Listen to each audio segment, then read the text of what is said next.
ওকে, তাহলে আমরা আজকের ক্লাসটা শুরু করি। এর আগের দিনকার ক্লাসটার কন্টিনিউশন হিসেবেই আমরা আজকের ক্লাসটা দেখবো।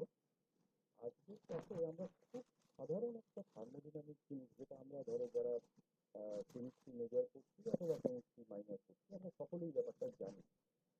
সেই রকম একটা থার্মোডিনামিক কোয়ান্টিটি, তার বেসিক্যালি ব্যবহার বা অ্যাপ্লিকেশন যাকে আমরা বলি, সেই জিনিসটা দেখার চেষ্টা করবো এই সিস্টেম যেখানে আমাদের বায়োলজিটা গুরুত্বপূর্ণ। ওকে, তো যে কোয়ান্টিটিটা বা যে থার্মোডিনামিক ফাংশন আজকের ক্লাসটায় আমরা আলোচনা করবো, সেই থার্মোডিনামিক ফাংশনটার আমরা জানি খুব ভালোভাবে, সেটা হচ্ছে essentially enthalpy of the system.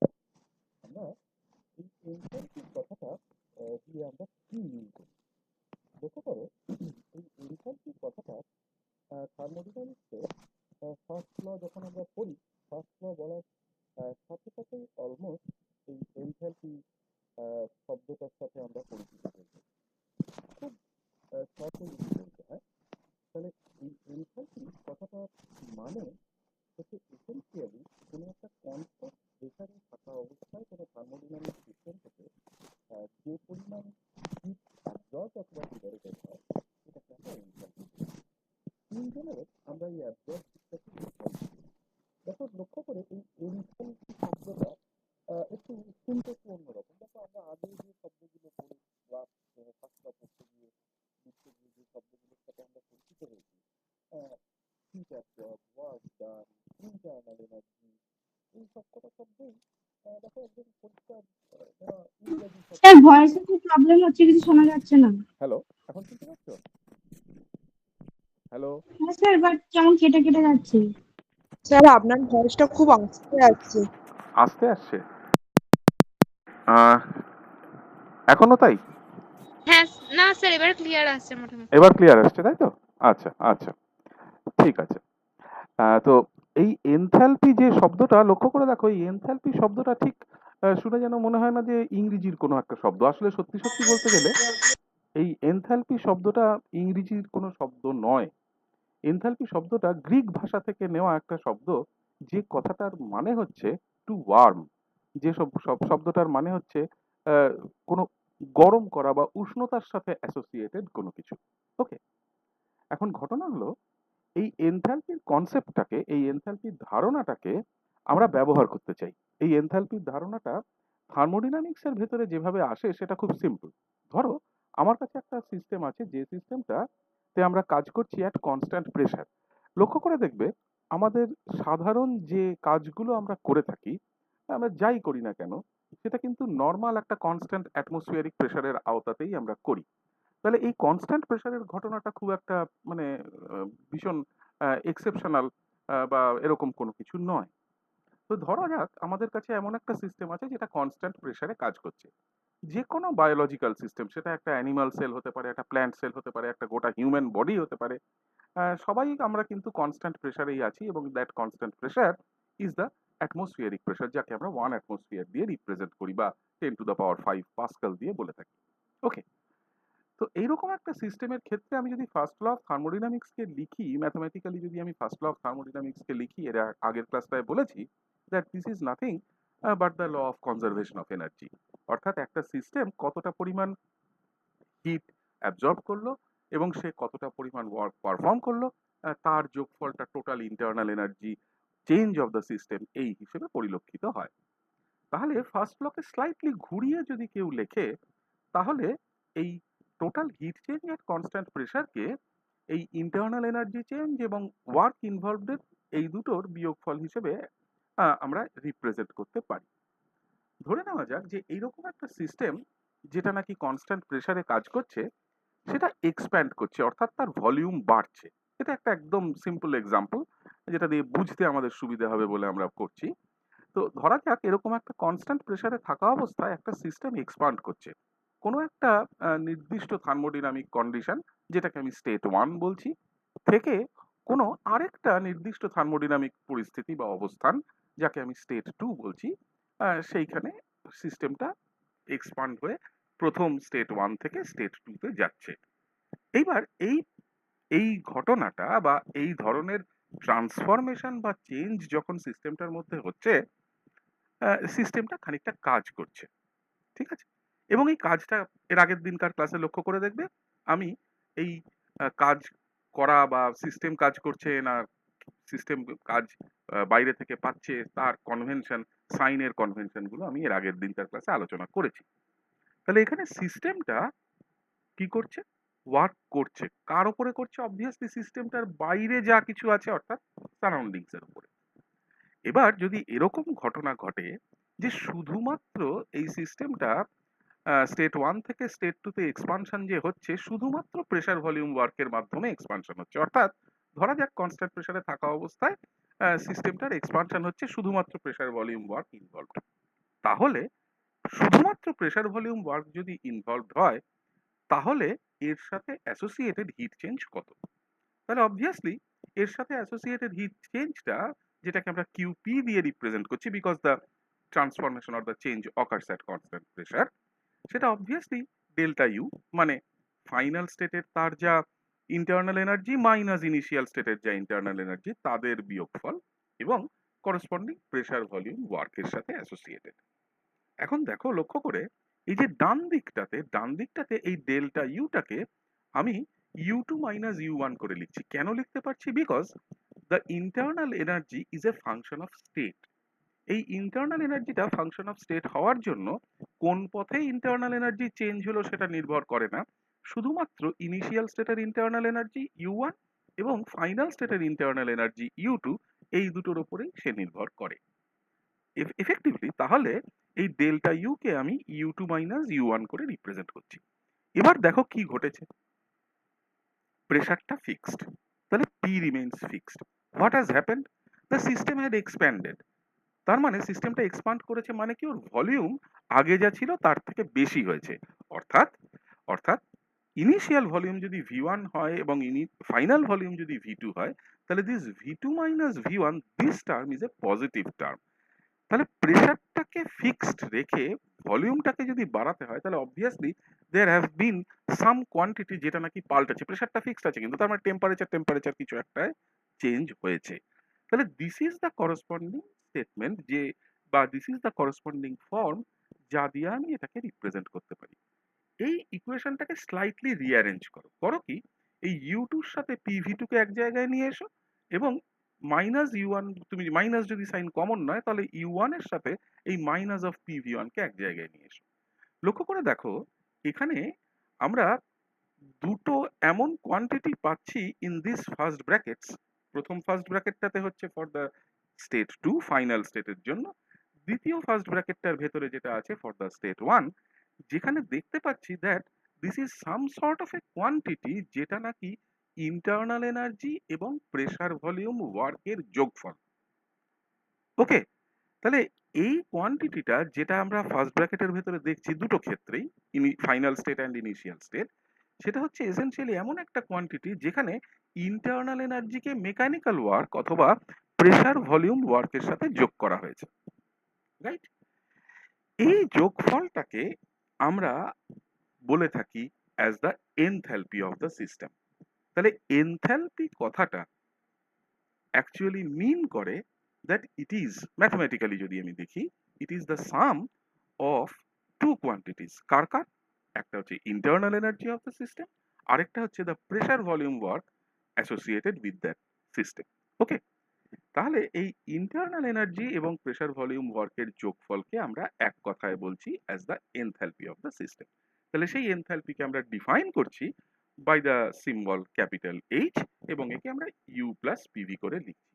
ঠিক যেমন ইন্টারনাল এনার্জি একটা স্টেট ফাংশন, ঠিক একই রকম ভাবে এনথ্যালপিও একটা স্টেট ফাংশন। অর্থাৎ আমি যদি কখনো এনথ্যালপির চেঞ্জ দেখি তাহলে এনথ্যালপির সেই চেঞ্জটা নির্ভর করে ইনিশিয়াল স্টেটের এনথ্যালপি এবং ফাইনাল স্টেটের এনথ্যালপির ওপর। কোনো রকম ভাবে কোন পদ্ধতিতে সেই চেঞ্জটা ঘটেছে, কোন রাস্তা দিয়ে সেই চেঞ্জটা হয়েছে, তার ওপর কোনো রকম ভাবেই এই এনথ্যালপির চেঞ্জটা নির্ভর করে না। ওকে, এবং লক্ষ্য করে দেখো দ্যাট এই এনথ্যালপি টার্মটা, এনথ্যালপি কোয়ান্টিটিটা এমন একটা কোয়ান্টিটি যেটা তোমার কোনো একটা থার্মোডিনামিক ট্রান্সফরমেশন ঘটলে, যেমন আমাদের এই কেসটাতে স্টেট 1 থেকে স্টেট 2 গেল একটা সিস্টেম, সেইটা পরিলক্ষিত হয়, সেটা বোঝা যায় কি দিয়ে? না দেখো ডান দিকটাতে লক্ষ্য করো, আমি যদি প্রথম ফার্স্ট ব্র্যাকেটের টার্মটাকে H2 বলি, enthalpy associated with the system in the state 2 final স্টেটে, দ্বিতীয় টার্মটাকে যদি H1 বলি, enthalpy associated with the system when it was in state 1, তাহলে H2 minus H1, এই ডেল্টা H, এই টার্মটা is essentially a term which is equal to the corresponding heat transferred, or যে hit change হয়েছে at constant pressure। তার মানে system থেকে surroundings এর মধ্যে কোন রকমের একটা ট্রান্সফার অফ হিটের সাথে, শুধু ট্রান্সফার অফ হিট নয়, transfer of heat at constant pressure, তার সাথে এই টার্মটা কিন্তু এসেনশিয়ালি রিলেটেড। ওকে, এখন দেখো এই ধরনের চেঞ্জ, এই ধরনের ট্রান্সফরমেশন, এটা আমরা নর্মাল সিস্টেমের ক্ষেত্রে, যে সিস্টেমগুলো আমরা টিপিক্যালি কেমিস্ট্রি ফিজিক্সে যখন আমরা থার্মোডিনামিক্স ক্লাসে পড়ি, তখন আমরা নানান রকম উদাহরণের মাধ্যমে দেখি। ধরো একটা কাপের মধ্যে খানিকটা বরফ আছে, সেই বরফটা, ধরো সেই বরফটা হচ্ছে বেসিক্যালি 1 গ্রাম বরফ ধরো। এবার আমি করলাম কি, এই 1 গ্রাম বরফে কনস্ট্যান্ট প্রেসারে, অর্থাৎ অ্যাটমসফিয়ারিক প্রেসারে আমি খানিকটা হিট সাপ্লাই করলাম। This 1 gram of ice melts into 1 gram of water. তাহলে আমি যে হিটটা দিলাম, that heat essentially helps in the change of phase, অর্থাৎ সলিড অবস্থায় জল, সেটাই বরফ, তাকে আমি লিকুইড অবস্থায় জলে নিয়ে গেলাম, তাহলে একটা ফেজ চেঞ্জ হলো, এবং আমার ফিক্সড কোয়ান্টিটি অফ বরফ 1 গ্রাম যদি হয়, তাহলে আমি এই হিট চেঞ্জটাকে অ্যাসোসিয়েট করব, এই হিট চেঞ্জটাকে আমি বলবো that it is the heat change associated, যেটা আমার ল্যাটেন্ট হিট অফ ফিউশন হিসেবে আমি তাকে বলবো। ঠিক আছে, এখন এইরকম ঘটনা, এইরকম এক্সাম্পল, এটা সিম্পল নন বায়োলজিক্যাল সিস্টেমের ক্ষেত্রে, যে সিস্টেমগুলো আমরা নর্মাল ক্লাসে টেক্সট বুকে পড়ে থাকি, এইরকম নানান রকম উদাহরণ, নানান রকম ঘটনা আমরা দেখতে পাই। আমাদের কিন্তু উদ্দেশ্য এই কোর্সের ভেতরে কখনোই এটা নয় যে এই ধরনের সিচুয়েশন গুলোকে আমরা দেখব। আমাদের উদ্দেশ্য বায়োলজিক্যাল সিস্টেমের ক্ষেত্রে, বা এমন কোনো সিস্টেম যেটাতে যেটাতে নেচার কোনো কিছু করছে, সেই রকম ট্রান্সফরমেশন গুলোর ক্ষেত্রে আমরা কিভাবে এই এনথালপি চেঞ্জটাকে দেখতে পারি, এইটা আমাদের অ্যাকচুয়াল উদ্দেশ্য। তাহলে এনথালপির ডেফিনেশন, যেটা আমাদের টিপিক্যাল ম্যাথমেটিক্যাল ফর্ম, যেটা ইন্টারনাল এনার্জি এবং প্রেসার ভলিউম ওয়ার্কের যোগফল, সেইখান থেকে যদি আমি আসি, তাহলে আমি যদি এই এনথালপি চেঞ্জটা বার করার চেষ্টা করি, so this will be a change in this entire quantity on the right hand side. এখন নোটিস করো দ্যাট এই রাইট হ্যান্ড সাইডের এই চেঞ্জটা অবভিয়াসলি ইন্টারনাল এনার্জি চেঞ্জ এবং প্রেসার ভলিউম ওয়ার্কের চেঞ্জ হিসেবে পরিলক্ষিত হবে। মজাটা হলো, এই প্রেসার ভলিউম ওয়ার্কের change can occur in two ways, দু রকম ভাবে হতে পারে। এরকম হতে পারে, প্রেসারটা ফিক্সড থেকে ভলিউম চেঞ্জ করতে পারে, অথবা ভলিউমটা ফিক্সড থেকে প্রেসারটা চেঞ্জ করতে পারে। যেই মুহূর্তে আমি অ্যাসিউম করে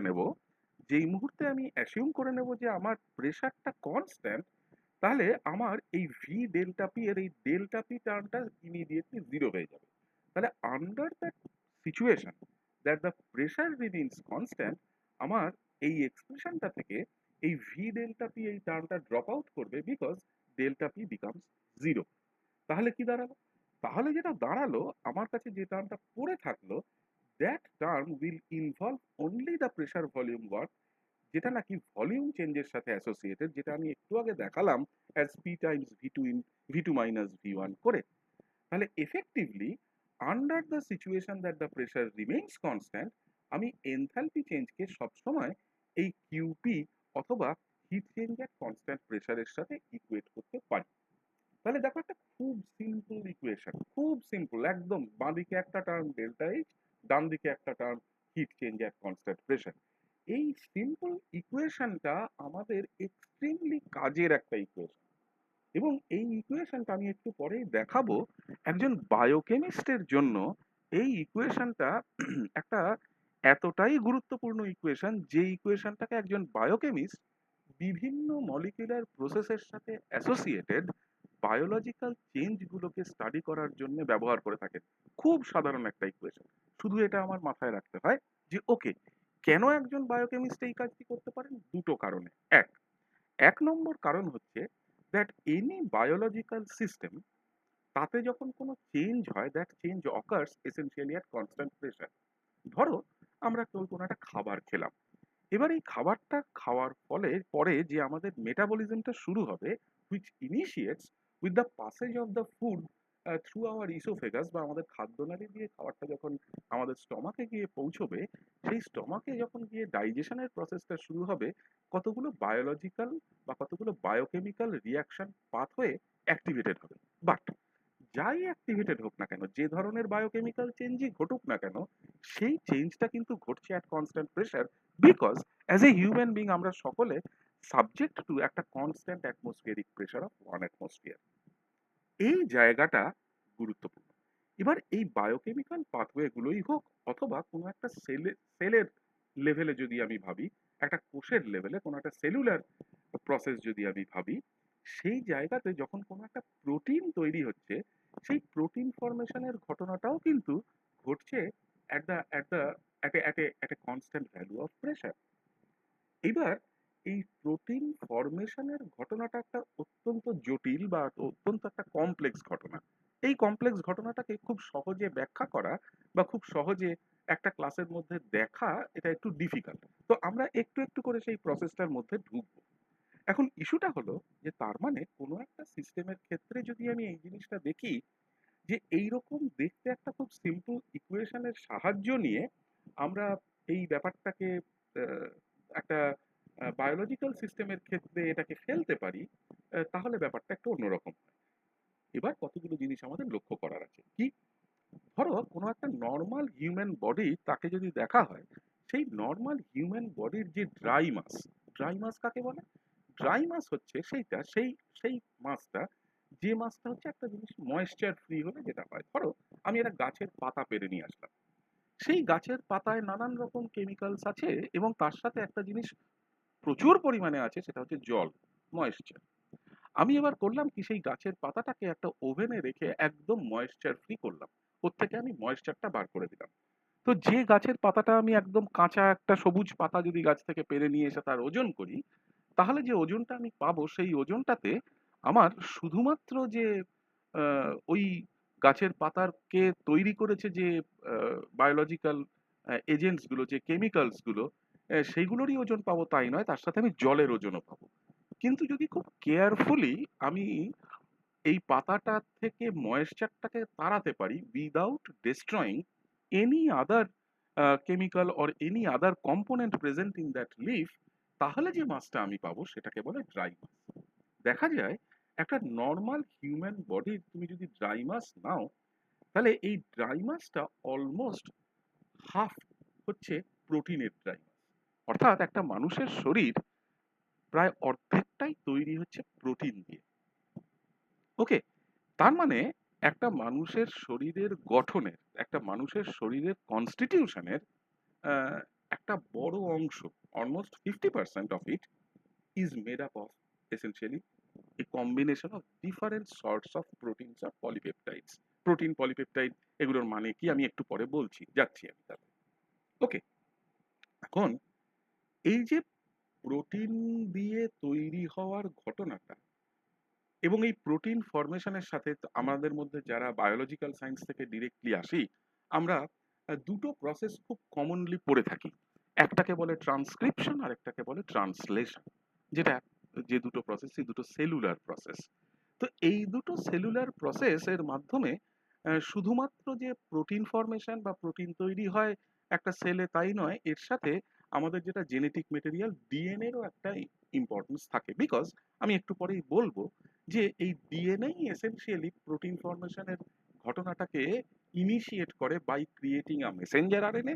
সেই মেসেঞ্জার আরএনএ পরবর্তীকালে রাইবোজোমের সাথে অ্যাসোসিয়েটেড হয়ে এই ইনিশিয়ালি ওই অ্যামিনো অ্যাসিড গুলোকে সিনথেসাইজ করে, অ্যামিনো অ্যাসিড গুলো থেকে একটু একটু করে পলিপেপটাইডস গুলো তৈরি হয়, পলিপেপটাইডস গুলো থেকে ইভেনচুয়ালি প্রোটিন তৈরি হয়। এই পুরো process of protein formation is important. আমরা এই প্রোটিন ফর্মেশনের জায়গাটাকে বুঝতে চাই ফ্রম দ্য পার্সপেক্টিভ, কিসের নিরিখে? From the perspective of thermodynamics. থার্মোডিনামিক্সকে কাজে লাগিয়ে আমরা এই প্রোটিন ফরমেশনের জায়গাটাকে বুঝতে চাই। এখন থার্মোডিনামিক্সের একটা সমস্যা আছে। সমস্যাটা হলো এরকম যে মনে করো থার্মোডিনামিক ডেটা আমরা যখনই কোনো কিছু ব্যবহার করি বা থার্মোডিনামিক ডেটা আমরা যখনই কোনো কিছু আমাদের চোখের সামনে দেখতে পাই, সেই থার্মোডিনামিক ডেটাটা কোন পরিস্থিতিতে নেওয়া এটা কিন্তু খুব গুরুত্বপূর্ণ। মানে মনে করো আমাদের মধ্যে আমরা কেউ একজন আমরা কোনো একটা জায়গায় বসে একটা থার্মোডিনামিক ডেটা নিলাম, আরেক ব্যক্তি সেই একই ধরনের থার্মোডিনামিক ডেটা অন্য কোনো আরেকটা জায়গায় বসে অন্য কোনো পরিস্থিতিতে ডেটাটা নিল। পরিস্থিতি মানে কি আমি বলছি। এবার আমার নেওয়া থার্মোডিনামিক ডেটার সাথে অপর কোনো ব্যক্তির নেওয়া থার্মোডিনামিক ডেটাকে আমি তখনই তুলনা করতে পারবো প্রোভাইডেড আমাদের দুজনের স্ট্যান্ডার্ড স্টেট যদি সেম হয়। তাহলে থার্মোডিনামিক্সে এই স্ট্যান্ডার্ড স্টেট কথাটার একটা গুরুত্ব আছে। আমরা স্ট্যান্ডার্ড স্টেট বলতে থার্মোডিনামিক্সে কি মিন করি, কোন জিনিসটাকে আমরা স্ট্যান্ডার্ড স্টেট বলতে বোঝাই। আসলে এই থার্মোডিনামিক্সে স্ট্যান্ডার্ড স্টেট কথাটা মিন করে কোনো একটা সাবস্টেন্স যার উপরে আমি কোনো থার্মোডিনামিক পরীক্ষা নিরীক্ষা বা কোনো থার্মোডিনামিক এক্সপেরিমেন্টেশনের করে তার থেকে কোনো ডেটা আমি কালেক্ট করব, সেই সাবস্টেন্সটাকে আমি কোন পরিস্থিতিতে রেখে স্টাডি করছি। আমরা জেনারেলি থার্মোডিনামিক্সের স্ট্যান্ডার্ড স্টেটটাকে ডিফাইন করি এইভাবে যে আমি যদি কোনো একটা সাবস্টেন্সের 1 মোল নিই এবং সেই 1 মোল যদি সেই সাবস্টেন্সটা পিওর অবস্থায় থাকে এবং তার টেম্পারেচার যদি 25°C অথবা 298.15 কেলভিন হয় এবং তার প্রেশার যদি 1 বার বা 1 অ্যাটমসফিয়ার বা 1.986 অ্যাটমসফিয়ার, 1 অ্যাটমসফিয়ারই বলা যেতে পারে, তাহলে সেই প্রেসারে রাখা অবস্থায় কোনো একটা অবজেক্টকে যদি আমি থার্মোডিনামিক্যালি স্টাডি করি, তাহলে আমি বলতে পারবো যে ওকে আই হ্যাভ অ্যাসিউমড যে আমি আমার ওই সিস্টেমটাকে থার্মোডিনামিক্যালি স্টাডি করেছি অ্যাট এ স্ট্যান্ডার্ড স্টেট। তাহলে আমার স্ট্যান্ডার্ড স্টেটের ডেফিনেশনটা কিন্তু স্পষ্ট। টেম্পারেচারটা হতে হবে 25°C, প্রেশারটাকে হতে হবে 1 বার অথবা 0.986 অ্যাটমসফিয়ার অথবা 1 অ্যাটমসফিয়ার হোয়াট এভার। ঠিক আছে, তাহলে এই স্টেটটাকে আমরা স্ট্যান্ডার্ড স্টেট হিসেবে বলবো। তাহলে আমরা এই সিরিজ অফ ক্লাস আমরা যে করব তাতে আমরা যত থার্মোডিনামিক ডেটা এখন থেকে দেখব সেই সমস্ত থার্মোডিনামিক ডেটা আমরা মাথায় রাখবো এটা কিন্তু আমাদের স্ট্যান্ডার্ড স্টেটে নেওয়া, অর্থাৎ এই particular state that 25°C temperature এবং 1 অ্যাটমসফিয়ারিক প্রেশার, এই স্টেটের ওপরে কেন্দ্র করে এই স্টেটের ওপরে বেস করেই আমরা সমস্ত ডেটাকে কালেক্ট করেছি, এইটা আমরা মাথায় রেখে চলবো, রাইট? এখন দেখো এইরকম স্ট্যান্ডার্ড স্টেটের একটা ডেটার একটা এক্সাম্পল ধরো, ওই একটু আগে যে এক্সাম্পলটা দিয়েছিলাম সেটার থেকেই আসি। ধরো কেউ একজন বলল যে আমার স্ট্যান্ডার্ড স্টেটটা আমি সিলেক্ট করলাম 0°C, ঠিক আছে, কিন্তু 1 অ্যাটমসফিয়ারিক প্রেশার। তাহলে 0°C 1 অ্যাটমসফিয়ারিক প্রেশারটাকে আমি স্ট্যান্ডার্ড স্টেট হিসেবে ডিফাইন করলাম। দেখো এখানে কিন্তু 0°C নয়, 25°C, মাইন্ড ইট। তাহলে চাইলে আমি আমার স্ট্যান্ডার্ড স্টেটকে পাল্টাতে পারি, কিন্তু আমি যদি আমার স্ট্যান্ডার্ড স্টেটকে পাল্টে নিই তাহলে আমাকে কিন্তু আমার সেই কাজের ডেটার রিপোর্ট আমি যখন করব তখন কিন্তু আমাকে স্পষ্ট করে দিতে হবে যে আমি কোন স্ট্যান্ডার্ড স্টেটে কাজ করছি। ফর এক্সাম্পল, এই স্ট্যান্ডার্ড স্টেটে কাজ করলে আমি দেখাতে পারছি যে আমি যদি 1 মোল বরফ নিই তার থেকে যদি 1 মোল জল তৈরি হয়, তাহলে যে করসপন্ডিং চেঞ্জ ইন এনথালপি হলো অ্যাট কনস্ট্যান্ট প্রেশার কত, 1 বার অথবা ওই 0.986 অ্যাটমসফিয়ার, তাতে 6.01 কিলোজুল পার মোল এত পরিমাণ এনার্জি আমার লিবারেটেড হলো, এত পরিমাণ এনার্জি আমাকে সাপ্লাই করতে হলো। তাহলে এই যে পরিমাণ হিট বা এনার্জি আমি সাপ্লাই করলাম, this heat has been supplied at a constant pressure of 1 bar বা 0.986 অ্যাটমসফিয়ার। ওকে, তাহলে এই হিটটা has been supplied at a constant pressure, so it is QP. So that QP must be equal to the corresponding change in enthalpy of the system. Okay, তাহলে 0°C আমাকে এই পরিমাণ hit 1 মোল জল মানে 1 মোল বরফকে 1 মোল জলে কনভার্ট করতে গেলে কাজে লাগছে। ওকে, তাহলে আমার স্ট্যান্ডার্ড স্টেটের এই যে স্ট্যান্ডার্ড স্টেটের এই ইউটিলিটিটা এইটা আমাকে মাথায় রেখে কিন্তু যখন আমি বায়োলজিক্যাল সিস্টেমে আসব, আমাকে বায়োলজিক্যাল সিস্টেমের ক্ষেত্রে স্ট্যান্ডার্ড সেটটাকে সেইভাবে সিলেক্ট করতে হবে। একটা টিপিক্যাল বায়োলজিক্যাল সিস্টেম ধরে নাও, আমাদের একটা কোনো হিউম্যান বডি, আমাদের মানুষের শরীর, আর সে টিপিক্যালি তার ক্ষেত্রে আমরা স্ট্যান্ডার্ড স্টেটটাকে জেনারেলি সিলেক্ট করে থাকি 25°C এবং 1 অ্যাটমসফেরিক প্রেশার। আমরা কেউই 0°C নেই। তাহলে আমাদের স্ট্যান্ডার্ড স্টেটটা কোনো একটা এরকম বায়োলজিক্যাল সিস্টেমের ক্ষেত্রে আমরা কি সিলেক্ট করছি সেইটা কিন্তু গুরুত্বপূর্ণ, এবং প্রত্যেকটা ডেটা আমি যখন রিপোর্ট করব for this biological system, I have to mention mandatorily the standard state. এখন প্রশ্নটা হলো যে আমি তো তাহলে আমার স্ট্যান্ডার্ড স্টেটটা is a kind of a reference, অর্থাৎ আমার সমস্ত ডেটা এই রেফারেন্স স্টেটটার উপরে বসে আমি আমার সমস্ত ডেটাকে তৈরি করছি, বা আমি আমার সমস্ত ডেটা নিচ্ছি। তার মানে আমার এই সমস্ত ডেটা যখন রিপোর্টেড হবে, এই রেফারেন্স স্টেটটার আঙ্গিকেই, এই রেফারেন্স স্টেটটার উপরেই বেস করে হবে। এখন প্রশ্ন হলো যে ধরা যাক এই সমস্ত কথা সত্যি, আমি এতক্ষণ ধরে যা বললাম এসেনশিয়ালি থার্মোডিনামিক্স, এই থার্মোডিনামিক্সের সমস্ত কথা সত্যি মেনে নিয়ে আমি এবার একটু বায়োলজির ডোমেইনে যাই। বায়োলজির ডোমেইনে গিয়ে আমরা নিজেরাই একটা প্রশ্ন আমাদের নিজেদেরকে করি। কিরকম প্রশ্ন?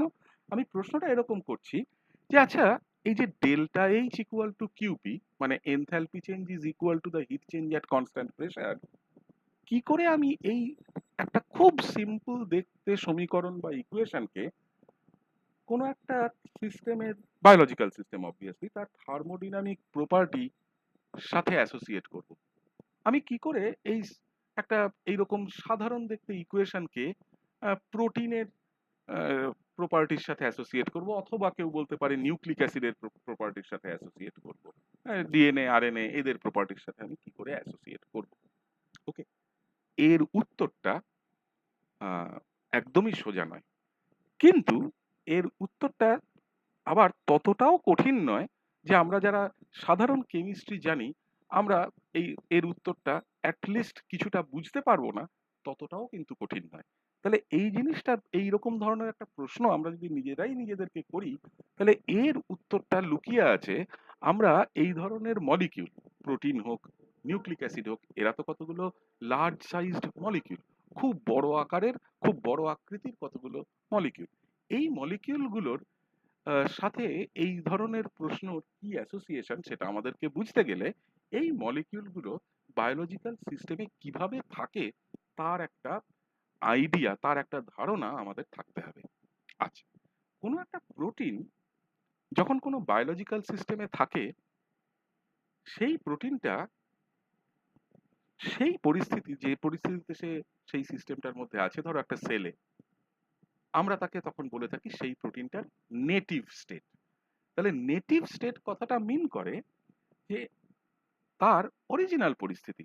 নেটিভ, নেটিভ মানে আমরা ধরো আমাকে কেউ যদি জিজ্ঞেস করে আচ্ছা আপনার বাড়ি কোথায়, বললাম যে না আমার অরিজিনাল বাড়ি অমুক জায়গায়, সে কথার কথা বলছি যে ধরো আমার বাড়ি, বললাম যে আমার বাড়ি মালদা জেলায়, তাহলে আমি বলবো যে আমি মালদার অধিবাসী, native, I M a native of Malda district. বা কেউ আমাকে বললো যে তোমার বাড়ি কোথায়, বললো যে আমার বাড়ি হুগলি জেলার অমুক জায়গায় অমুক গ্রামে, তাহলে আমি ওই জায়গাকার নেটিভ। তাহলে নেটিভ স্টেট কথাটা মিন করে যে সে যে জায়গাটায় বিলং করে সেই জায়গায় সে কি পরিস্থিতিতে বিলং করে।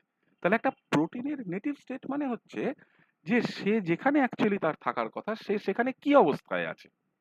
ঠিক আছে, দেখা যায় যে জেনারেলি এই প্রোটিনগুলো তাদের নেটিভ স্টেটে কতগুলো অর্গ্যানিক ক্রিস্টালের মতন, কেলাস আকৃতি ক্রিস্টাল, কিন্তু তাদের একটা নির্দিষ্ট স্ট্রাকচার আছে, এবং এই নেটিভ স্টেটের এই যে স্ট্রাকচারটা, এই স্ট্রাকচারটা কিন্তু যথেষ্ট শক্তপোক্ত স্ট্রাকচার, মানে ঝট করে ওই নেটিভ স্টেটে সে ভেঙে চুরে হয়ে গেল তা নয় কিন্তু। এবং এই নেটিভ স্টেটের স্ট্রাকচারটা যে একটা প্রোটিন ধরে রাখে, সেই ধরে থাকার পেছনে নানান ধরনের ফোর্স অপারেটিভ, নানান ধরনের ফোর্স এই নেটিভ স্টেটের স্ট্রাকচারটাকে মেইনটেইন করতে সাহায্য করে। সোজা কথায় কিরকম ফোর্স? কিছু কিছু ফোর্স যেগুলো একদম সোজা কোভ্যালেন্ট ফোর্স, মানে আমরা কেমিক্যাল বন্ডিং এ যে ধরনের ফোর্স দেখি সেই রকম ধরনের ফোর্স কিছু কিছু ক্ষেত্রে। আবার কিছু কিছু ক্ষেত্রে আছে এরকম ফোর্স যে ফোর্স গুলো ডিরেক্টলি কোভ্যালেন্ট ইন্টারঅ্যাকশনের সাথে তাদের কোনো সম্পর্ক নেই, সেগুলো কতগুলো উইক, খুব ক্ষীণ কতগুলো, খুব লো ইন্টেন্সিটি কতগুলো নন কোভ্যালেন্ট ইন্টারাকশন।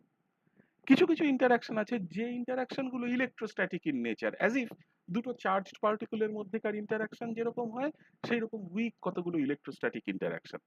এই সমস্ত রকমের ইন্টারাকশনের সমষ্টি হিসেবে আমরা একটা গোটা প্রোটিনের সিচুয়েশনটাকে দেখতে পাই ইন দ্য নেটিভ স্টেট। এবার এই নেটিভ স্টেটে কত ধরনের নন কোভ্যালেন্ট ইন্টারাকশন হতে পারে, নানান টাইপের নন কোভ্যালেন্ট ইন্টারাকশন হতে পারে। আমি যত এই কোর্সটা পড়াতে পড়াতে একটু একটু করে এগোবো, তত আমি এই নন কোভ্যালেন্ট ইন্টারাকশন গুলো সম্বন্ধে ডিটেলসে বলবো। আজকে আমি শুধু নন কোভ্যালেন্ট ইন্টারাকশন গুলোর নেচারটা বলে দিই, কিরকম ইন্টারাকশন হতে পারে। আমি প্রোটিনের বেসিক স্ট্রাকচার দেখালেই তোমরা বুঝতে পারবে যে সেখানে আয়ন আয়ন ইন্টারাকশন হতে পারে, আয়ন ডাইপোল হতে পারে, ion dipole interaction, dipole dipole interaction হতে পারে, আয়ন ইনডিউসড ডাইপোল ইন্টারাকশন হতে পারে, এবং ইনডিউসড ডাইপোল ইন্টারাকশন হতে পারে, যাকে আমরা এক কথায় ডিসপারশন ইন্টারাকশন বলি। এবং এই প্রত্যেকটা ইন্টারাকশনের সাথে অ্যাসোসিয়েটেড যে এনার্জি, সেই এনার্জির স্কেলটা লক্ষ্য করে দেখো একদম আলাদা। সবচেয়ে স্ট্রং ইন্টারাকশন এই নন কোভ্যালেন্ট ইন্টারাকশন গুলোর মধ্যে, নন কোভ্যালেন্ট মানে ডিরেক্টলি কোভ্যালেন্ট বন্ডিং এর সাথে রিলেটেড নয়, যেগুলো কোনো electron exchange, electron sharing etcetera etcetera, এইসব কোনো ঘটনা যেখানে ঘটছে না, সেই রকম ইন্টারাকশন গুলোকে আমি নন কোভ্যালেন্ট ইন্টারাকশন বলছি। এইরকম নন কোভ্যালেন্ট ইন্টারাকশনের মধ্যে যেটা সবচেয়ে স্ট্রং সেটা হচ্ছে আয়ন আয়ন ইন্টারাকশন। দেখো অলমোস্ট 14 কিলো ক্যালোরি পার মোল এই লেভেলের এনার্জির প্রয়োজন। তার থেকে একটু উইক হচ্ছে আয়ন ডাইপোল ইন্টারাকশন, আর -2 থেকে +2 এত কিলো ক্যালোরি পার মোল, এই রেঞ্জের মধ্যে। তার থেকে উইক করে দেখো, আমি লক্ষ্য করে দেখো যে আমি এখানে এনার্জি স্কেলে ওপর থেকে যত নিচের দিকে নেমেছি, এই ইন্টারাকশন গুলো ক্রমাগত উইক হয়ে পড়েছে। ওকে, তাহলে এই ধরনের নন কোভ্যালেন্ট ইন্টারাকশনের একটা গুরুত্ব আছে। কোথায় গুরুত্ব আছে আমি একটু পরে যাচ্ছি, ঠিক আছে। এই নন কোভ্যালেন্ট ইন্টারাকশন গুলোর ছাড়াও প্রোটিনকে, যে কোনো একটা নেটিভ স্টেটের প্রোটিনকে স্টেবিলাইজ করানোর পেছনে আরেকটা খুব গুরুত্বপূর্ণ ইন্টারাকশন কাজ করে। সেই গুরুত্বপূর্ণ ইন্টারাকশনটা হচ্ছে হাইড্রোজেন বন্ডিং। এই হাইড্রোজেন বন্ডিং ইন্টারাকশনও একটা অত্যন্ত গুরুত্বপূর্ণ ইন্টারাকশন, বিকজ প্রোটিনের ক্ষেত্রে একটা জিনিস মনে রেখো, যে প্রোটিনের ক্ষেত্রে যেটা সব থেকে গুরুত্বপূর্ণ সেটা হচ্ছে এই যে proteins are made up of amino acids. Amino acids contains amino groups, carboxylic acid groups, there can be hetero atoms like sulphur. তো এই রকম ধরনের অ্যাটম গুলো প্রত্যেকটাই electron negative in character, nitrogen, oxygen, sulphur etcetera. এবং এর সাথে কতগুলো electropositive elements like carbon, hydrogen এগুলো থাকে। এদের মধ্যে খুব উইক চার্জ সেপারেশন হলে একটা এরকম পার্শিয়াল চার্জের সাথে আরেকটা পার্শিয়াল চার্জের হাইড্রোজেন বন্ডেড ইন্টারাকশন হতে পারে। ওকে, এই হাইড্রোজেন বন্ডেড ইন্টারাকশনেরও একটা এনার্জি স্কেল আছে, এবং কোন ধরনের হাইড্রোজেন বন্ডেড ইন্টারাকশন হচ্ছে তার উপরে নির্ভর করে যে আমার কতটা এনার্জি এর সাথে ইনভলভড। ওকে, আচ্ছা, আরেকটা জিনিস যেটা নেটিভ স্টেটের প্রোটিনগুলোর জন্য অত্যন্ত গুরুত্বপূর্ণ, সেই কথাটা হচ্ছে যে নেটিভ স্টেটের প্রোটিনগুলো জেনারেলি ফোল্ডেড অবস্থায় থাকে, গুটিয়ে থাকে, ফোল্ড করে রাখা আছে এরকম দেখলে মনে হয়। ধরো আমার কাছে একটা সিম্পল, ধরো আমার কাছে একটা কোনো একটা বিছানার চাদর আছে, চাদরটা যদি আমি পুরো খুলে রাখি সেটা অনেকটা বিস্তৃত জায়গা অকুপাই করবে। এবার আমি কি করি, আমরা ওই সেই চাদরটাকে ভাঁজ করি। তাহলে এই ভাঁজ করার প্রসেসটা is the process of folding ইট।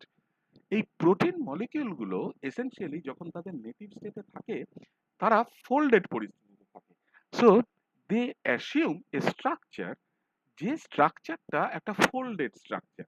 এবং এই যে ফোল্ডেড স্ট্রাকচারটা যেটা সেন্টার, যেটাকে আমরা কোর বলি, সেই কোরের ভেতরে কতগুলো এমন অ্যামিনো অ্যাসিড সাইড চেইন মানে বসে থাকে, যে অ্যামিনো অ্যাসিড সাইড চেইন গুলো আমি একটু পরে স্ট্রাকচার দেখাতে গিয়ে দেখাবো, সেই স্ট্রাকচার গুলো, সেই অ্যামিনো অ্যাসিড সাইড চেইন গুলো একটা আরেকটার মধ্যে যেন তোমার একটা যেন আরেকটার সাথে একদম খুব স্ট্রংলি অ্যাসোসিয়েটেড হয়ে থাকে।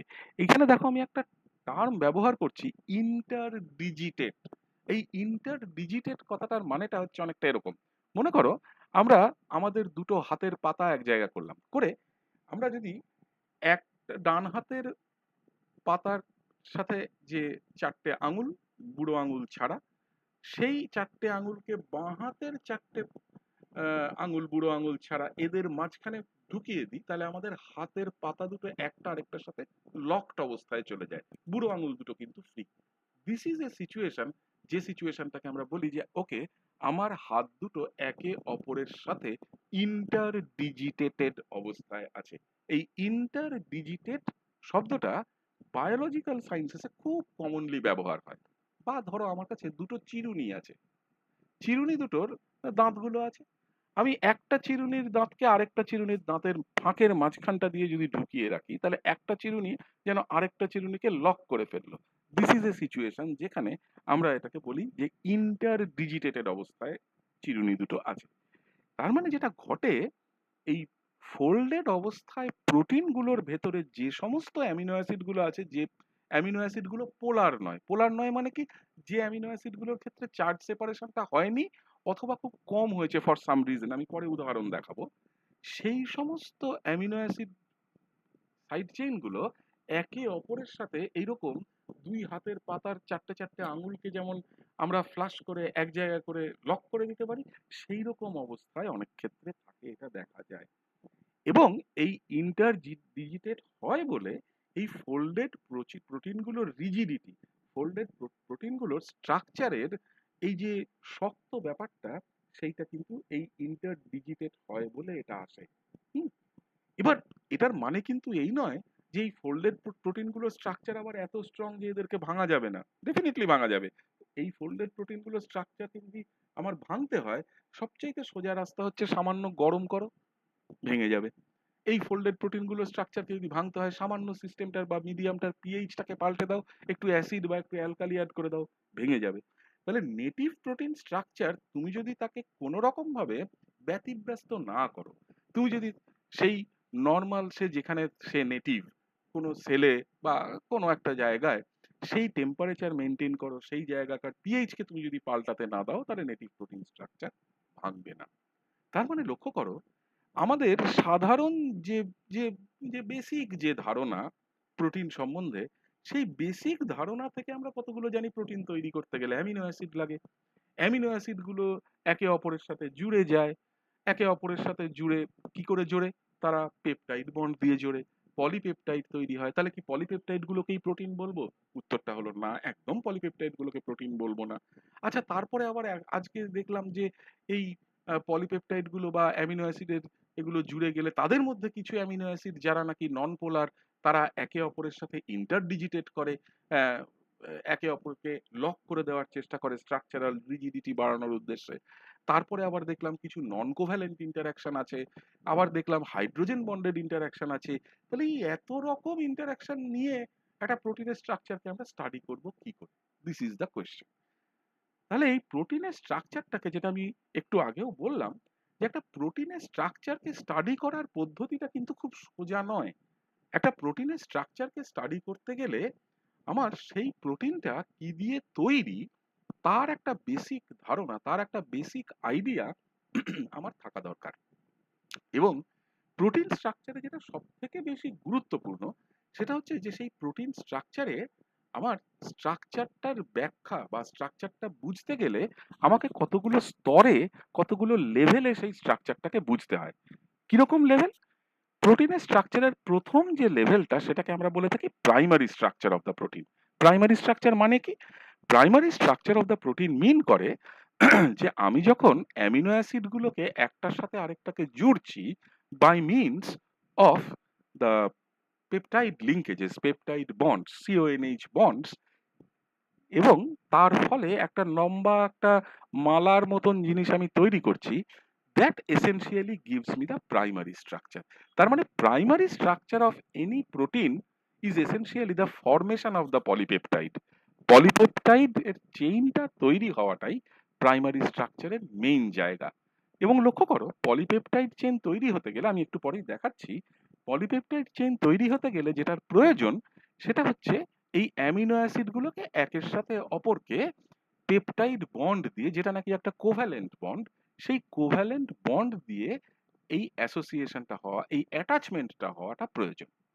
আচ্ছা, এই প্রাইমারি স্ট্রাকচারটা যেই তৈরি হলো, সেই প্রাইমারি স্ট্রাকচারটা তৈরি হওয়ার পর এই প্রাইমারি স্ট্রাকচারটা তার মানে একটা লং চেইন জিনিস, সেই প্রাইমারি স্ট্রাকচারটা এবার ফোল্ড করতে পারে, নানান রকম ভাবে ফোল্ড করতে পারে। কিভাবে ফোল্ড করতে পারে আমি তাতে আসবো।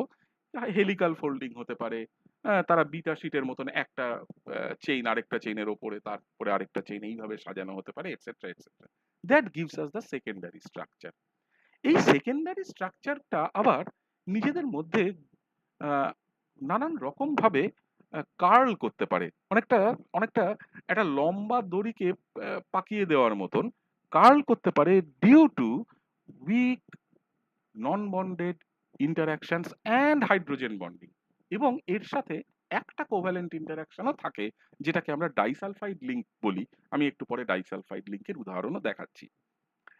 এই টার্সিয়ারি স্ট্রাকচারের পর গ্লোবিউলার প্রোটিনগুলোর ক্ষেত্রে, যে প্রোটিনগুলো টিপিক্যালি গ্লোবিউল তৈরি করে, হ্যাঁ, সেই রকম গ্লোবিউলার প্রোটিনগুলোর ক্ষেত্রে একটা কোয়াটারনারি স্ট্রাকচারও হয়।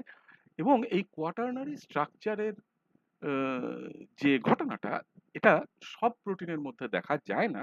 কিছু কিছু স্পেসিফিক প্রোটিন, যেমন ধরো যে যে প্রোটিনগুলো এসেনশিয়ালি গ্লোবিউলার প্রোটিন, সেই রকম গ্লোবিউলার প্রোটিনের ক্ষেত্রে এই কোয়াটারনারি স্ট্রাকচারের ব্যাপারটা আমরা দেখতে পাই। ওকে, এখন মুশকিল হলো যে ধরো এইরকম একটা ঘটনা ঘটলো, যে তার মানে দেখো প্রোটিনের প্রাইমারি স্ট্রাকচার থেকে নিয়ে টার্সিয়ারি স্ট্রাকচার, অথবা যদি গ্লোবিউলার প্রোটিন হয় কোয়াটারনারি স্ট্রাকচার অব্দি আসার যে পদ্ধতি বা প্রসেস, এই প্রসেসটাই যদি বাই চান্স কোনো ভুল হয়, নেচার বা আমাদের শরীর যদি কোনো ভুল করে কোনো কিছু একটার জন্য, মনে করো আমার এমন কোনো কিছু একটা ঘটলো যেখানে আমার এই নর্মাল প্রোটিন ফরমেশনের পদ্ধতিটা, যেটা ন্যাচারালি হওয়ার কথা ছিল, সেটা হলো না। মানে প্রোটিনটা পলিপেপটাইডও তৈরি হলো, অ্যামিনো অ্যাসিড গুলো কোভ্যালেন্টলি লিঙ্কড হলো, সবকিছু হলো, কিন্তু আমার ফোল্ডিং এর জায়গাটায় গন্ডগোল হয়ে গেল। বিকজ দ্য ফোল্ডিং প্রসেস, লক্ষ্য করে দেখো, involves weak interactions, hydrogen bonding, ion ion interactions, ion dipole interactions, dipole induce dipole interaction, এগুলো সবই কিন্তু উইক ইন্টারাকশন। সামান্য কোনো জায়গায় চেঞ্জ হলে এই উইক ইন্টারাকশনের যেহেতু এনার্জি স্কেলটা খুব ছোট, খুব কম, এদেরও চেঞ্জ হতে পারে। তার মানে আমার প্রোটিন যদি ঠিক করে ফোল্ড না করতে পারে, তাহলে তো আমার সঠিক প্রোটিন তৈরি হলো না, হয় না অনেক সময়। And we call this as the process of misfolding, ভুল ফোল্ডিং হওয়া। এবং যেখানে যেখানে মিসফোল্ডিং হয় প্রোটিনের, সেখানে সেখানে মানুষের একটা করে রোগের সৃষ্টি হয়। এই যে আজকের দিনে আমরা দেখি বয়স্ক মানুষদের ক্ষেত্রে, বিশেষ করে বয়স্ক মানুষদের ক্ষেত্রে, ইদানিং তো কিছু কিছু ক্ষেত্রে খুব ইয়াং জেনারেশনের মধ্যেও সামান্য সামান্য তার পরিচয় বা ছাপ দেখা যাচ্ছে, অ্যালঝেইমার্স ডিজিজ, পার্কিনসন্স ডিজিজ, এগুলো কিন্তু সব আর এক্সাম্পলস অফ সিচুয়েশনস যেখানে কোনো না কোনো ভাবে এই প্রোটিনের মিসফোল্ডিং এর ঘটনা ঘটেছে। তাহলে এই মিসফোল্ডিং বা ভুল ফোল্ডিং, যে ফোল্ডিংটা নেচারে হওয়ার কথা ছিল, সেটা না হয়ে অন্য কোনো ধরনের ফোল্ডিং হলে যে ঘটনা ঘটে, সেই ঘটনাটা কিন্তু অত্যন্ত ডেঞ্জারাস একটি ঘটনা। তার থেকে কিন্তু এমন কিছু রোগ হতে পারে যে রোগগুলো অ্যাজ সাচ কখনো সারে না। লক্ষ্য করে দেখবে অ্যালঝেইমার্স ডিজিজ অথবা পার্কিনসন্স ডিজিজ, এদেরকে এরা কখনো এই ডিজিজ গুলো থেকে কখনো কোনো কিওর পাওয়া যায় না, যেটা হতে পারে বিভিন্ন ধরনের ওষুধ এটসেট্রা খেয়ে একটা মানুষের এই ডিজিজের প্রোগ্রেসটা বা ডিজিজটা যাতে আরো বেশি করে তাকে এফেক্ট না করে, সেইটাকে কিছুদিনের জন্য হলেও অ্যারেস্ট করে রাখা যায়, কিন্তু এদেরকে তুমি কখনো সারাতে পারবে না। তাহলে এবার ঘটনা হচ্ছে যে তার মানে এইরকম সমস্ত কিছু যদি আমি মেনেও নিই, এই যে ফোল্ডিং, মিসফোল্ডিং, প্রাইমারি স্ট্রাকচারের পরে সেকেন্ডারি, টার্সিয়ারি, কোয়াটারনারি, সব রকম স্ট্রাকচার যদি আমি মেনেও নিই, তারপরেও কিন্তু একটা ঘটনা সত্যি, যে নেটিভ স্টেটে কিন্তু প্রোটিনের স্ট্রাকচারটা যথেষ্ট রিজিড।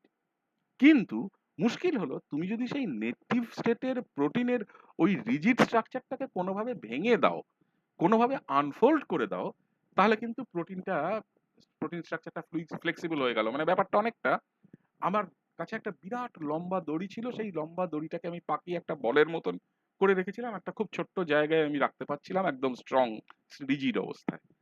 আমি ওই বলের এক প্রান্তর ওই দড়ি ধরে দিলাম টান, পুরো এটা খুঁড়ে গেল। এইবার তাহলে দেখো this becomes a flexible piece of thread, এবং সেই ফ্লেক্সিবল পিস অফ থ্রেডকে নিয়ে আমি যে কোনো শেপ দিতে পারি, যে রকম ভাবে খুশি বাঁকাতে চোরাতে, যতগুলো খুশি ইচ্ছে করলে গিট লাগাতে, যতগুলো খুশি ইচ্ছে করলে নট করতে আমি পারি। তাহলে দিস বিকামস ফ্লুইড লাইক। তার মানে this is subject to structural changes. তার মানে যেই মুহূর্তে আমি আমার নেটিভ স্টেটের প্রোটিনের রিজিডিটিটাকে নষ্ট করে দেব, এই রিজিডিটিটাকে নষ্ট করে দিলেই তার স্ট্রাকচারটা ফ্লেক্সিবল হয়ে গেল, ফ্লুইড লাইক হয়ে গেল, তার স্ট্রাকচার ইজ নাও সাসেপ্টেবল। সেটা কিন্তু সাসেপ্টেবল হয়ে গেল বিভিন্ন ধরনের চেঞ্জের জন্য। এখন ঘটনা হলো যে আমি যদি এই পুরো সিচুয়েশনটাকে দেখি, হ্যাঁ, এইবার আমি যদি একদম একদম বেসিক জায়গায় নেমে আসি, আমি যদি প্রোটিনের স্ট্রাকচারের একদম গোড়াটাতে নেমে আসি, অর্থাৎ polypeptide formation from the amino acids, সেই জায়গায় নেমে আসি, তাহলে আমি কি দেখব? তাহলে আমি দেখব যে আমার পলিপেপটাইড চেনে কারা আছে। আমি একটু পরেই দেখাচ্ছি পলিপেপটাইড চেনে কারা আছে। পলিপেপটাইড চেনে বেসিক্যালি আমার অ্যামিনো অ্যাসিডগুলো পর পর পর পর জুড়ে দেওয়া আছে। এইবার এই যে অ্যামিনো অ্যাসিডগুলো আমি জুড়ে গেছি পর পর পর পর আনফোল্ডেড অবস্থায়, তাহলে this forms a long chain. অনেকটা একটা পুঁতির মালার মতন লম্বা একটা চেনের মতন জিনিস তৈরি হয়েছে। এইবার এই অ্যামিনো অ্যাসিড দিয়ে যে লম্বা চেইনটা তৈরি হলো, যে চেইনটা বেসিক্যালি আমার প্রাইমারি স্ট্রাকচার হিসেবে আমি একটু পরে গণ্য করব, সেই প্রাইমারি স্ট্রাকচারটাকে সে কিরকম ভাবে সেকেন্ডারি এবং টারশিয়ারি অথবা পরবর্তীতে কোয়াটারনারি স্ট্রাকচারে যাবে, সেটা কিন্তু নির্ভর করে সেটা কিন্তু নির্ভর করে আমার প্রোটিনটা কি ধরনের ফাংশন পারফর্ম করছে। ওকে, এবং কি ধরনের ফাংশন সে পারফর্ম করছে, এবং সেই প্রোটিনটা তৈরি হয়েছে যে অ্যামিনো অ্যাসিডগুলো দিয়ে, সেই অ্যামিনো অ্যাসিডের সাইড চেইনে কারা আছে। তার মানে দেখো, সাইড চেইনে কারা আছে এই কথাটা যদি আমাকে স্পষ্ট করতে হয়, তাহলে আমার অ্যামিনো অ্যাসিডের স্ট্রাকচারটা একটা গুরুত্ব বাড়লো। তাহলে অ্যামিনো অ্যাসিডের সাইড চেইনটা আমার জন্য খুব গুরুত্বপূর্ণ। তাহলে অ্যামিনো অ্যাসিডের সাইড চেইন বলতে আমরা কি মিন করব? টিপিক্যালি একটা অ্যামিনো অ্যাসিডের চেহারা হচ্ছে এরকম, যেখানে দেখো লক্ষ্য করে বাঁদিকে there is an amino group, একটা অ্যামিন গ্রুপ আছে NH2, অ্যান্ড অ্যাসিড, কিরকম অ্যাসিড? Carboxylic acid obviously. ডান দিকে there is a carboxylic acid. This is a carbon atom in the centre. এই কার্বন অ্যাটমের সাথে একটা হাইড্রোজেন অ্যাটাচ, আরেকটা হচ্ছে আর একটা গ্রুপ যেটাকে আমি সাইড চেইন বলছি। এই সাইড চেইনটার ভেরিয়েশন নানান রকমের হতে পারে। আমি কতগুলো উদাহরণ দিচ্ছি, তাহলেই বুঝতে পারবে যে কত রকমের ভেরিয়েশন হতে পারে। নোটিস করো, এরকমও একটা অ্যামিনো অ্যাসিড কিন্তু আছে, যে অ্যামিনো অ্যাসিডের এই সাইড চেনের, যেটাকে আমি আর দিয়ে রিপ্রেজেন্ট করেছি, সেটা হচ্ছে কিচ্ছু না, hydrogen atom. That amino acid is known as glycine. Okay, আমি দেখাবো। ইস্যুটা হলো যে তার মানে এই অ্যামিনো অ্যাসিডের স্ট্রাকচারটা ইটসেলফ বেশ ইন্টারেস্টিং। কেন দেখো, মনে মনে ধরে নাও যে এই যে কার্বনটা, এই কার্বনটার সাথে যে সাইড চেনটা এখানে অ্যাসোসিয়েটেড আছে, অ্যাটাচড আছে, সেই সাইড চেনটা হাইড্রোজেন নয়, হাইড্রোজেন ছাড়া অন্য যা খুশি। ঠিক আছে? তাহলে এই কার্বনটার রেসপেক্টে যদি ভাবো, তাহলে এই কার্বনটার রেসপেক্টে ভাবলে এই একদিকে হচ্ছে কার্বক্সিলিক অ্যাসিড গ্রুপ, আরেকদিকে অ্যামিন গ্রুপ, আরেকদিকে হাইড্রোজেন, আরেকদিকে কোনো আরেকটা গ্রুপ যেটা আমি এই মুহূর্তে বলছি না কি। তার মানে চারটে গ্রুপ আলাদা। So this particular carbon atom has 4 distinct substitutions, যেখানে প্রত্যেকটা সাবস্টিটিউশন আলাদা আলাদা। তাহলে this carbon atom is essentially a optically active carbon atom. আমরা অপটিক্যাল অ্যাক্টিভিটির মানে জানি। তাহলে this carbon atom should rotate a plane polarised light in a particular direction. তাহলে সেই প্লেন পোলারাইজড লাইট যদি আমি পাঠাই এর মধ্যে দিয়ে, অপটিক্যাল অ্যাক্টিভিটি তো আমরা পড়ি, তাহলে সে প্লেন পোলারাইজড লাইটকে ডান দিকেও ঘোরাতে পারে, সে বাঁ দিকেও ঘোরাতে পারে, ডেক্সট্রো রোটেটারিও হতে পারে, লিভো রোটেটারিও হতে পারে। মজা হলো যে নেচারে যত অ্যামিনো অ্যাসিড দেখা যায়, সমস্ত নেচারের অ্যামিনো অ্যাসিডগুলো হচ্ছে লিভো রোটেটারি। ডেক্সট্রো রোটেটারি অ্যামিনো অ্যাসিডের কোনো গুরুত্ব নেই, কোনো ইউটিলিটি নেই, ওদের প্রোটিন ফর্মেশনে কোনো রোল নেই। নেচার যে কেন এরকম করেছে, এটা কিন্তু সঠিকভাবে আজও ক্লিয়ার না। কেন করেছে? করেছে জানি, কিভাবে করেছে জানি, তার মেকানিজম জানি, কোথায় হচ্ছে সেটা জানি, কিন্তু এটা জানি না যে কেন এটা করলো। আমাকে যদি কেউ ঘুরিয়ে প্রশ্ন করো যে কেন এরকম হলো, যে সমস্ত অ্যামিনো অ্যাসিড, যে অ্যামিনো অ্যাসিড গুলো প্রোটিন ফর্মেশনে কাজে লাগে, সেই অ্যামিনো অ্যাসিড গুলো কেন সমস্ত L amino acid, why not D amino acid, আমার কাছে কোনো উত্তর নেই। তাহলে এই অ্যামিনো অ্যাসিড গুলোই হচ্ছে আসলে সেই মোনোমার ইউনিট গুলো, সেই ইট গুলো, যে ইটগুলোকে গেঁথে গেঁথে আমরা প্রোটিন তৈরি করি, সেই পুঁতির মালার সেই পুঁতিগুলো, যেগুলোকে আমরা ওই সুতোয়, আমাদের সুতোটা এখানে এখানে হচ্ছে বেসিক্যালি পেপটাইড লিঙ্কেজটা গেঁথে আমরা একটা পলিপেপটাইড তৈরি করি। এবং এই প্রত্যেকটা অ্যামিনো অ্যাসিডের বিউটি হচ্ছে that they have a carboxylic acid group, they have an amine group, they have a hydrogen, এবং দে হ্যাভ আ কি একটা অ্যালকিল বা কোনো একটা অন্য ধরনের সাইড চেইন গ্রুপ যেটা একটা আছে। ঠিক আছে, আমাদের টোটাল এই পুরো নেচারে দেখা যায় যে আমাদের 20টা কমন অ্যামিনো অ্যাসিড আছে, যে 20টা অ্যামিনো অ্যাসিড আমাদের প্রোটিন ফর্মেশনে সাহায্য করে। আচ্ছা, এখন প্রশ্ন হলো যে এই 20টা অ্যামিনো অ্যাসিড কি যে কোনো লিভিং অর্গানিজমে পাবো? মানে আমি কি আমি যদি একটা বট গাছে খুঁজতে শুরু করি, আমি কি 20টা অ্যামিনো অ্যাসিড দেখতে পাবো? না। কিন্তু যে কোনো লিভিং বিং, যে কোনো লিভিং বিং, সেটা প্ল্যান্ট ওয়ার্ল্ডেই হোক, অ্যানিমাল কিংডমেরই হোক, 20টা অ্যামিনো অ্যাসিডের মধ্যেই কেউ না কেউ থাকবে। এটা যদি সাধারণ উদাহরণ নেওয়া যায়, টিপিক্যালি দেখবে এই 20টার মধ্যে 9টা এমন অ্যামিনো অ্যাসিড আবার আছে, যে অ্যামিনো অ্যাসিড গুলো আমরা মানে হিউম্যান বডি তৈরি করতে পারে না নিজে থেকে। হ্যাঁ, তার মানে 20টার মধ্যে 11টা হিউম্যান বডি যদি দরকার পড়ে সে তৈরি করে নেবে, তার কাছে সেই মেকানিজম আছে আমাদের শরীর।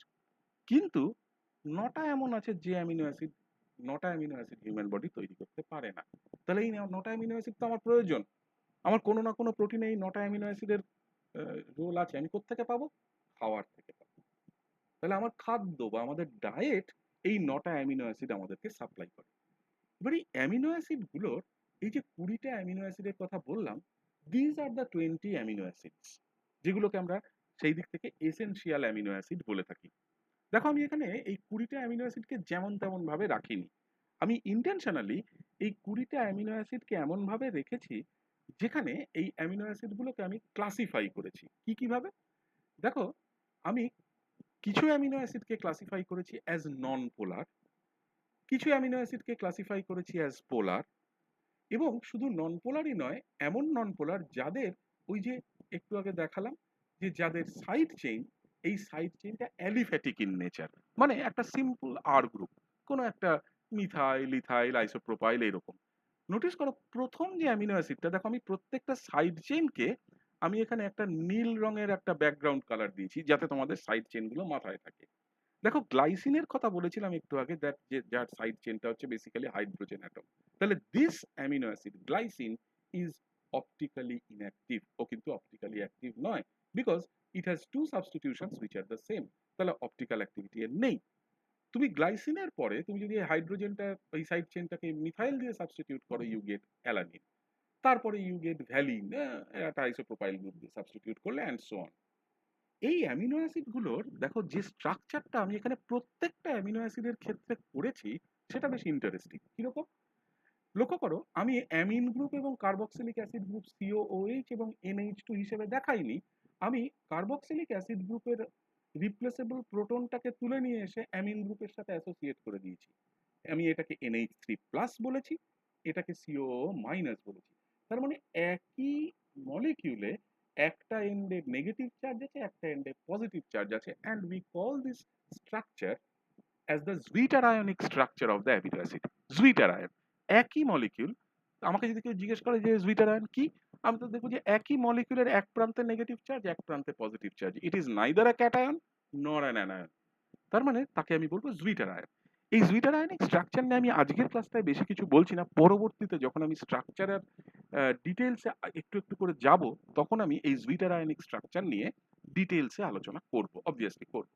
ওকে, এবার লক্ষ্য করে দেখো, তাহলে এই যে different class of amino acid, যাদেরকে আমি এই বিভিন্ন রকম ভাবে ক্লাসিফাই করে আমি এখানে রেখেছি, এই সাইড চেইন গুলোর যদি দিকে তাকাও, লক্ষ্য করে দেখো এই সাইড চেইনের মধ্যে একটা অ্যামিনো অ্যাসিড আছে, একটাই এরকম অ্যামিনো অ্যাসিড আছে যাতে দেখো সাইড চেনে একটা থায়ল গ্রুপ আছে বা একটা সালফার কন্টেইনিং অ্যামিনো অ্যাসিড।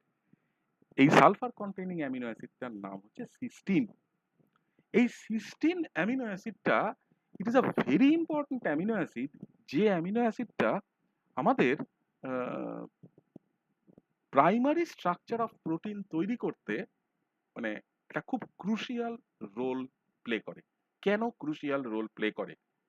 লক্ষ্য করো, এই সালফার বা এই থায়ল যে গ্রুপটা, এই সালফার কন্টেইনিং এসএইচ গ্রুপ, অনেকটা ওএইচ গ্রুপের মতো, এইটা পরবর্তীকালে আমরা দেখব ডাইসালফাইড বন্ড তৈরি করতে সাহায্য করে।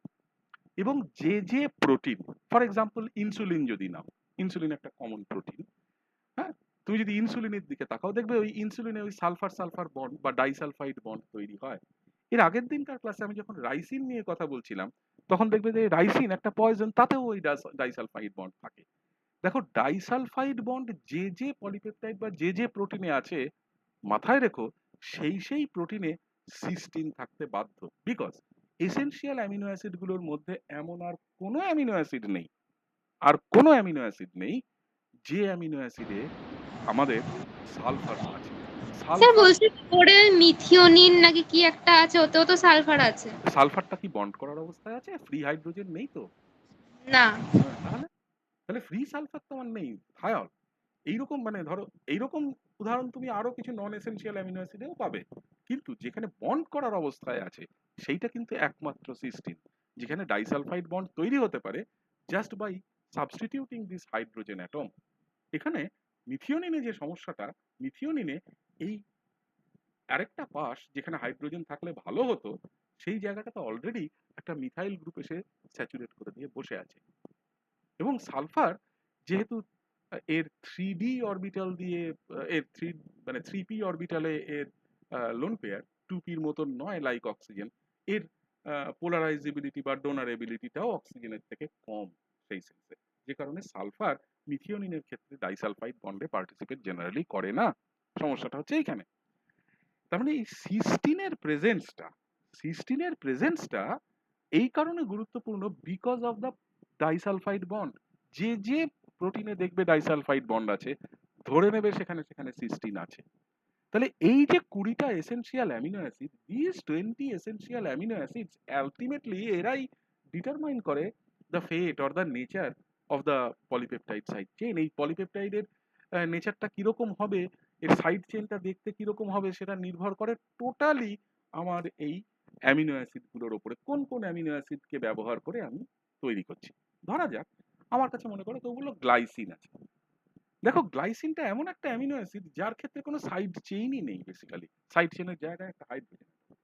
আবার কিছু এরকম অ্যামিনো অ্যাসিড আছে যেমন ভ্যালিন, একটু আগে তুমি বললে মিথিওনিন, অ্যালানিন, যাদের সাইড চেইনের নেচারটা আবার পিকিউলিয়ার। কিরকম?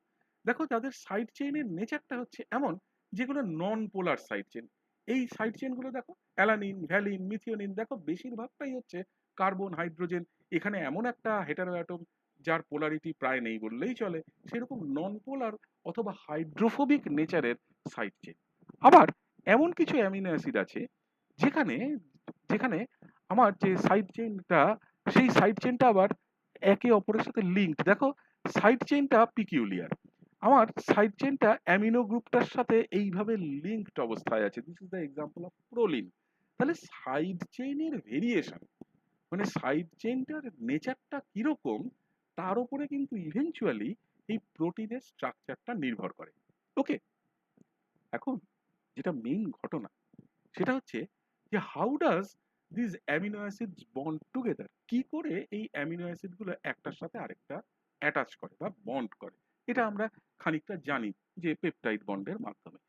এইবার এই যে যে সিকোয়েন্সে অ্যামিনো অ্যাসিড গুলো তোমার একটার সাথে আরেকটা অ্যাটাচড হবে ইন দা পলিপেপটাইড, সেইটা কিন্তু আলটিমেটলি নির্ধারণ করবে বা ডিটারমাইন করবে সেই পার্টিকুলার প্রোটিনটার শেপ কেমন হবে, সেই পার্টিকুলার প্রোটিনটার সাইজ কেমন হবে, সেই পার্টিকুলার প্রোটিনটার ফাংশন কি ধরনের করবে, এটসেট্রা এটসেট্রা। তাহলে এই অ্যামিনো অ্যাসিডের এই পলিপেপটাইড লিঙ্কেজটা তৈরি করা is a very crucial and important step, যেখানে একটা কোভ্যালেন্ট বন্ডিং হয়। কি করে হয়? দুটো অ্যামিনো অ্যাসিড নাও, আমি দুটো অ্যামিনো অ্যাসিড নিয়েছি, দেখো আমি কোন অ্যামিনো অ্যাসিড নিয়েছি আমি বলিনি, আমি সাইড চেইনগুলোকে আর দিয়েই রেখেছি, আমার দরকার নেই তাতে। কেন দরকার নেই? একটা অ্যামিনো অ্যাসিডের কার্বক্সিলিক অ্যাসিড গ্রুপ আরেকটা অ্যামিনো অ্যাসিডের অ্যামিন গ্রুপের সাথে অ্যাটাচড হয়।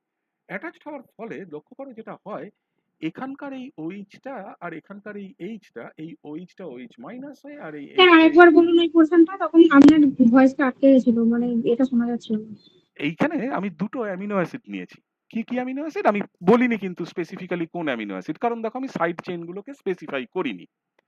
তার মানে আমার এই যে সাইড চেইনগুলো আর হিসেবেই রাখা আছে, it can be any amino acid. আচ্ছা, কি হলো? তাহলে একটা অ্যামিনো অ্যাসিডের কার্বক্সিলিক অ্যাসিড গ্রুপ এবং আরেকটা অ্যামিনো অ্যাসিডের অ্যামিন গ্রুপ, এরা একে অপরের কাছে আসে এবং যেটা ঘটে একটা কনডেনসেশন স্টেপ হয়। কনডেনসেশন মানে জল বেরিয়ে যাওয়া।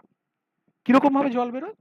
দেখো কার্বক্সিলিক অ্যাসিড গ্রুপের এই ওএইচটা ওএইচ মাইনাস হয়ে এবং এই অ্যামিন গ্রুপের এইচটা এইচ প্লাস হয়ে one molecule of water leaves and there is a bond formation in between this C double bond O and this NH group and this bond is known as the peptide bond. এবার খেয়াল করো, এইখানে যেমন একটা peptide bond তৈরি হলো, এর ডান দিকে তুমি আরেকটা এরকম অ্যামিন গ্রুপওয়ালা আরেকটা অ্যামিনো অ্যাসিড লাগাও, এখান দিয়ে তুমি আরেকটাকে জুড়তে পারবে। এইদিকে তুমি লেফট হ্যান্ড সাইডে আরেকটা অ্যামিনো অ্যাসিডের কার্বক্সিলিক অ্যাসিড গ্রুপ দাও, তুমি আরেকটাকে এখানে জুড়তে পারবে, and you can effectively grow this chain at infinite length. তুমি এটাকে পর পর পর পর তোমার যেরকম অ্যামিনো অ্যাসিড আছে তুমি সেরকম অ্যামিনো অ্যাসিড জুড়ে জুড়ে পেপটাইড লিঙ্ক দিয়ে জুড়ে জুড়ে তুমি একটা পলিপেপটাইড তৈরি করতে পারবে। তাহলে এইখানে যে চেইনটা তৈরি হলো, সেই চেইনটা একটা এক্সাম্পল কার? পলিপেপটাইডের। কেন polypeptide? Because this chain has been formed due to the formation of multiple number of peptide bonds. Poly multiple, অনেক, প্রচুর সংখ্যায়। তাহলে পলিপেপটাইড কথাটা এই পেপটাইড লিঙ্কেজ থেকে আসছে। এবার এই পলিপেপটাইড গুলো কি প্রোটিন? একদম না। This polypeptides are never proteins. এই পলিপেপটাইড গুলো কখনোই প্রোটিন হতে পারে না। So what are the? This polypeptides are certain long chain molecules. এবং আমি যদি এই অ্যাসোসিয়েট করার এই জুড়ে জুড়ে জুড়ে জুড়ে যাওয়ার প্রসেসটা কন্টিনিউ করি, তাহলে আমি একটা সার্টেন লেন্থ অবধি জুড়লাম, জুড়ে আমার ওই প্রান্তে একটা অ্যামিনো অ্যাসিড পড়ে থাকলো একদম ডান দিকে, একদম লেফট হ্যান্ড সাইডে আরেকটা অ্যামিনো অ্যাসিড পড়ে থাকলো, রাইট? তাহলে দুটো ফ্রি অ্যামিনো অ্যাসিড দু এন্ডে পড়ে থাকলো। এই যে দুটো ফ্রি অ্যামিনো অ্যাসিড পড়ে থাকলো, যেমন আমি এখানে দুটো জুড়েছিলাম, তার একটা প্রান্তে দেখো একটা অ্যামিনো অ্যাসিড পড়ে আছে, মানে একটা একটা এমন গ্রুপ পড়ে আছে which is the carboxylic acid, আরেক প্রান্তে একটা এমন গ্রুপ পড়ে আছে which is the amine group. তার মানে এই পলিপেপটাইডটা জুড়ে জুড়ে তৈরি করেও আমার ডান দিকে যেটা পড়ে থাকলো সেটা হয় কার্বক্সিলিক অ্যাসিড গ্রুপ হতে পারে অথবা একটা অ্যামিন গ্রুপ হতে পারে। তাহলে এই এন্ড গুলো দু রকমের হতে পারে, হয় the end can be an N terminal, N terminal মানে যেখানে অ্যামিন গ্রুপ পড়ে আছে, অথবা এন্ডটা হতে পারে সি টার্মিনাল মানে যেখানে কার্বক্সিলিক অ্যাসিড গ্রুপ পড়ে আছে। ঠিক আছে? তার মানে নোটিস করো that the formation of the polypeptide itself occurs through the formation of these peptide linkages. এই পেপটাইড বন্ডগুলো তৈরি হয় বলে এই পলিপেপটাইড গুলোর সৃষ্টি। তার মানে পলিপেপটাইড ফরমেশনটা is a perfect example of repeated covalent linkages. যে কোনো প্রোটিন স্ট্রাকচারে, আমি এর পরের দিনকার ক্লাসটায় ডিটেলসে আরো এগোবো, আজকে আর অতটা সময় নেই, এই পলিপেপটাইড চেইনগুলোর তৈরি হওয়ার প্রসেসটা দেখো প্রোটিন ফরমেশনের প্রথম ধাপ, অ্যামিনো অ্যাসিড গুলো একটা পার্টিকুলার সিকোয়েন্সে পেপটাইড লিঙ্কেজ নামক এক ধরনের কোভ্যালেন্ট লিঙ্কেজ দিয়ে জুড়ে পলিপেপটাইড তৈরি করলো। This is the first step. Okay, এখন প্রশ্ন হলো যে does this essentially mean that এটাই প্রাইমারি স্ট্রাকচার প্রোটিনটার? আমি বলবো যে না, এখনই আমি প্রাইমারি স্ট্রাকচার কিনা এইটা আমি বলবো না। তার কারণ আমাদের আরো কিছু কথা এই পলিপেপটাইড সম্বন্ধে বলার আছে। টেকনিক্যালি একটা পলিপেপটাইডকে আমরা সিম্পলি ভাববো একটা অ্যামিনো অ্যাসিডের পলিমার হিসেবে, আর কিচ্ছু না। যেমন ইথিলিনের পলিমার পলিইথিলিন, যেটাকে আমরা পলিথিন বলে বলি সবসময়, ইথিনের পলিমার বলে বা ইথিলিনের পলিমার বলে। ঠিক সেই রকম একটা polypeptide is essentially A polymer of amino acids. এর বাইরে পলিপেপটাইড গুলোর সাথে কোনো রকম প্রপার্টি, কোনো রকম নাম, কোনো রকম এক্সট্রা কোয়ালিটি কিছু অ্যাসোসিয়েট করতে এই মুহূর্তে আমরা যাব না। এর পরের দিনকার ক্লাসটায় আমরা এই পয়েন্টটা থেকে স্টার্ট করব। বেসিক্যালি এই জায়গাটা থেকে আমরা স্টার্ট করব। এই জায়গাটা থেকে শুরু করে আমরা এফেক্টিভলি এর পরের দিনকার ক্লাসটাতে ডিসকাস করব যে এই বেসিক এই মানে পলিপেপটাইড গুলো অ্যাকচুয়ালি কি মিন করে, মানে এই পলিপেপটাইড গুলো আসলে কোন জায়গাতে গেলে বা কোন সিচুয়েশনে এই পলিপেপটাইড গুলোকে আমরা প্রাইমারি স্ট্রাকচার অফ প্রোটিনের সাথে অ্যাসোসিয়েট করতে পারি। এটা আমি পরে আলোচনা করব পরের দিনকার ক্লাসটায়। ঠিক আছে, ওকে, পরের দিনকার ক্লাসটা আমি বলে দিচ্ছি পরে যে আমি কবে নেব। ওকে।